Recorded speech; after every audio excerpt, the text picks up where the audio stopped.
Dentro de unos meses, mi nombre dejará de ser antecedido por el título de ministro y será solo, como siempre lo he sido, Juan Luis González.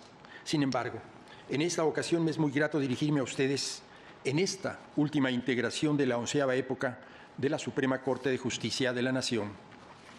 El 2 de enero del 2019, cuando fui investido con la toga más honrosa de mi vida, planteé ante este Tribunal Pleno, y lo repito, que eran tiempos de cambio y tiempos de transformación, tiempos en los que era claro un mandato ciudadano que reclamaba y exigía una justicia cercana, una justicia integral, una justicia transparente, en la que prevaleciera el respeto irrestricto a los derechos humanos y a la dignidad de las personas. Dije, además, que era un momento político que exigía mesura, que exigía el diálogo, que exigía la prudencia para lograr los cambios deseados. Un momento que nos obligaba, como a cualquier servidor público, a hacer un análisis introspectivo con la mayor profundidad posible para entender qué es lo que se está haciendo bien para mejorar, pero también qué hacíamos mal para poder modificarlo y dar una respuesta pronta y satisfactoria a la ciudadanía. Mantengo esas palabras y puedo decir con la mayor sinceridad que asumí durante estos 6 años esa posición de constante autocrítica y de profunda responsabilidad por la labor que me había sido encomendado. Mucho se ha dicho, no solamente en este recinto, sino en los foros públicos más diversos de nuestro país, sobre la serie de eventos que nos llevaron al lugar en donde nos encontramos ahora. Nos hemos preguntado si era previsible, si era evitable, si hubo algo que nosotros o cualquier otra persona pudiera haber hecho para alcanzar un desenlace distinto. No niego el valor de estas especulaciones, pero tampoco olvido que, al final de cuentas, cualquier conclusión a la que pudiéramos llegar no es mucho más que eso, especulación y conjeturas. Recibirán este mismo calificativo todos los pronósticos en los que podamos aventurarnos respecto de la reforma constitucional a los poderes judiciales del país. Pero no usaré este espacio, que agradezco mucho, sinceramente, para añadir otra especulación más dentro de las tantas que leemos día a día. En este punto, me gustaría simplemente compartir una analogía en la que muy a menudo pienso y en la que encuentro un símil fascinante. En el campo de la física, encanta el fenómeno de las llamadas gotas del príncipe Rupert, también conocidas como las lágrimas holandesas. Se trata de una estructura formada al soltar una gota de vidrio derretido en agua fría, ante lo cual se forma un cuerpo sólido, con la apariencia de un renacuajo, con una punta gruesa y redonda y una especie de cola larga y delgada. El cambio brusco de temperatura produce, además de esta forma tan peculiar, una característica sumamente interesante. El estrés residual de su estructura permite al cuerpo de la gota, por su parte más gruesa, soportar fuerzas descomunales. Podemos depositar pesos enormes sobre ellas sin que experimenten siquiera una cuarteadura menor. Pero basta ejercer una presión mínima en su punto más delgado para que la gota se desintegre por completo en una explosión de pequeñas partículas cristalinas.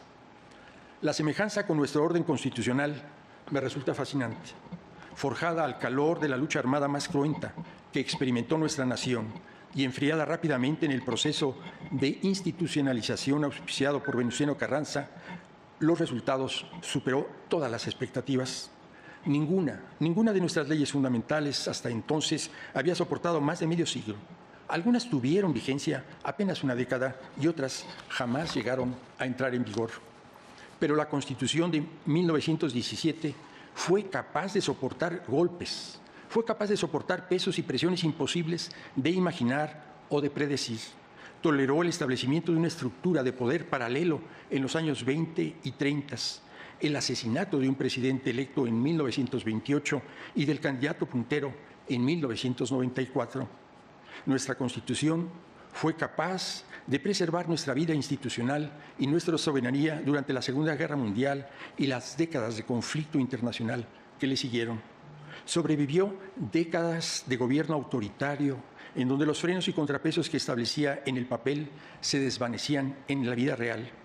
Aguantó insurrecciones, aguantó conspiraciones y hasta una guerra civil en los años 20.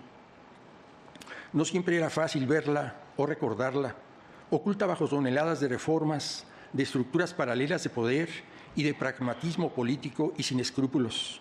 Pero cuando fue el momento de consolidar, décadas después de su promulgación, una verdadera transición democrática, seguía ahí incólume en su estructura central y en su modelo de nación que nos permitió, casi un siglo después, comenzar a hacer realidad muchas de las promesas que los constituyentes de Querétaro habían hecho aquel 5 de febrero. Todo eso fue posible porque existía un consenso sobre las reglas del juego y un compromiso a jugarlo con base en ellas. No faltaría, por supuesto, quien solamente fingiera esta convicción al tiempo que buscaba, ingeniosamente, una forma de respetar su letra, pero no su espíritu. Sobrevivió no solamente por el feliz accidente que le dio una robustez sin precedentes, sino por la voluntad de encararla de frente, de respetar las peculiaridades que su propia estructura dictaban. Pero esa voluntad parece haber flaqueado. Como las lágrimas holandesas, destruir el legado de más de un siglo es tan fácil que resulta sorprendente que no hubiera ocurrido antes. Ante la incapacidad de abordarla de frente, de jugarla con las reglas establecidas, tan solo resulta necesario ejercer un poco de presión en la parte más frágil para dinamitar toda la estructura. Y en este punto no hay marcha atrás. A modo de conclusión, y siguiendo con la temática de esta fecha, quisiera dedicar unos instantes a reflexionar sobre las siguientes líneas de Silvio Rodríguez en el juego que me regaló un 6 de enero. Haciendo crítica social, me perfumé de valiente. Creyeron que era disidente y no era más que natural. Contemplo estas líneas con la añoranza de que la honestidad y la lealtad no deberían de ser valores extraordinarios. Son lo mínimo que podemos esperar de una sociedad de mujeres y hombres decentes. La congruencia no es heroísmo, sino la expresión mínima de la decencia. Solo me queda la esperanza de un futuro en donde esto vuelva a ser verdad, aun si muchos de nosotros ya no estaremos aquí para verlo.